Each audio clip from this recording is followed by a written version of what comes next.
Les autoroutes polonaises seront-elles prêtes pour l'Euro 2012, le championnat d'Europe de football de l'UEFA? Oui, assure le maître d'œuvre chinois. Mais les professionnels polonais du secteur accusent la société Covec, pour China Overseas Engineering Group, de concurrence déloyale. Le groupe chinois a remporté l'appel d'offres pour construire un tronçon de 49 km de l'autoroute Varsovie-Berlin, damant le pion à plusieurs concurrents européens.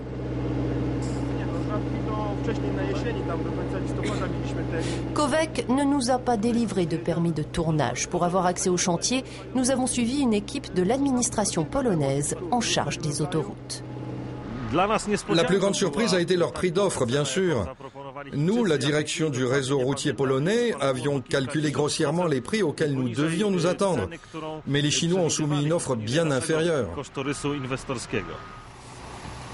Les contracteurs polonais pratiquent des tarifs 20 à 40% plus chers pour des travaux équivalents.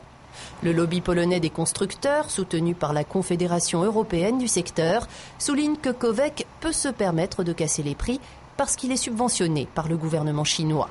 Même indignation chez le voisin allemand. Le Comité sur les relations économiques en Europe de l'Est, qui réunit 140 groupes industriels, met en garde contre les objectifs géopolitiques de l'investissement chinois.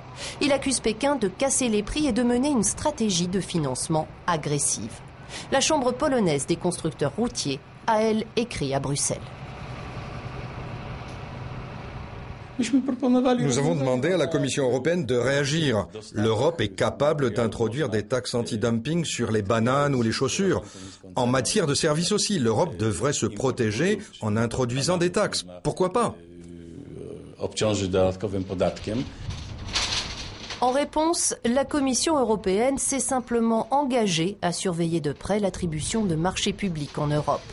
De grands travaux sont prévus en Slovaquie et en République tchèque et des groupes chinois ont manifesté leur intérêt.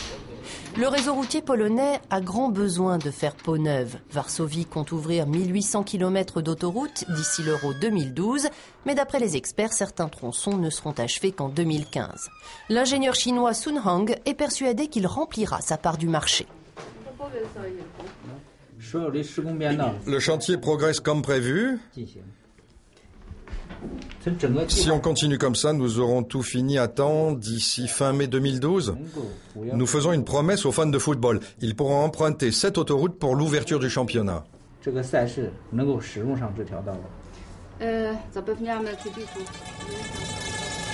En 2010, les entreprises chinoises ont réalisé de gros investissements en Europe de l'Est, notamment dans la chimie en Hongrie et dans la construction automobile en Bulgarie.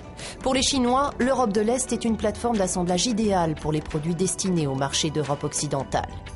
L'engagement de la Chine à acheter des obligations souveraines en Grèce, en Espagne et au Portugal a cependant été accueilli avec soulagement par les Européens.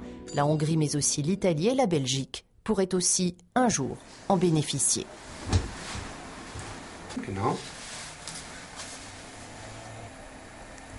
Car les Chinois ont tout intérêt à stabiliser la zone euro. C'est ce qu'explique le directeur de l'Institut de macroéconomie de Cologne. Pourquoi la Chine a-t-elle tant d'argent ? Parce que la Chine a un énorme excédent commercial avec nous. Cela veut dire que la Chine exporte plus vers l'Europe qu'elle n'importe de l'Europe. Pour continuer comme ça, la Chine est plus ou moins obligée de prêter de l'argent au reste du monde.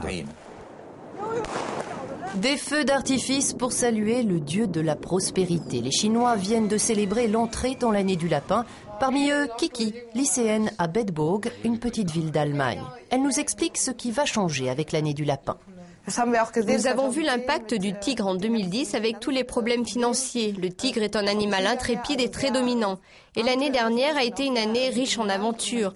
L'année du lapin devrait ressembler davantage au lapin, être plus tranquille. Ce sera une année plus solide.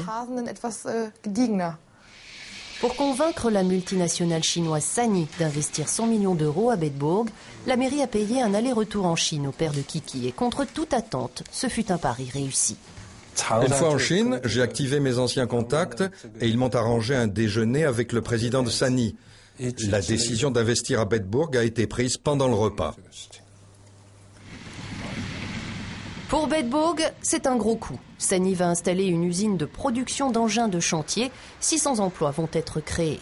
Alors que des groupes allemands partent construire le même type d'engin en Chine, les Chinois adoptent la démarche inverse pour pouvoir se targuer du label Made in Germany, fabriqué en Allemagne. Un excellent argument de vente. SANY va-t-il marginaliser ses concurrents allemands sur leur propre marché domestique? C'est ce que redoutent ces derniers. SANY rassure. Je comprends le point de vue européen et l'anxiété générée par l'arrivée d'investisseurs chinois sur les marchés européens. D'un autre côté, les investisseurs étrangers sont les bienvenus sur les marchés chinois. La mondialisation a transformé le monde entier en une sorte de village global. À mon avis, l'investissement mutuel contribue à un meilleur développement économique et donc à la paix mondiale. Le professeur Taube est un des plus grands experts allemands de la Chine. Il s'y rend plusieurs fois par an et conseille les entreprises européennes qui souhaitent y faire affaire. Le marché chinois facile d'accès? Réponse. Non, la situation n'est absolument pas équilibrée.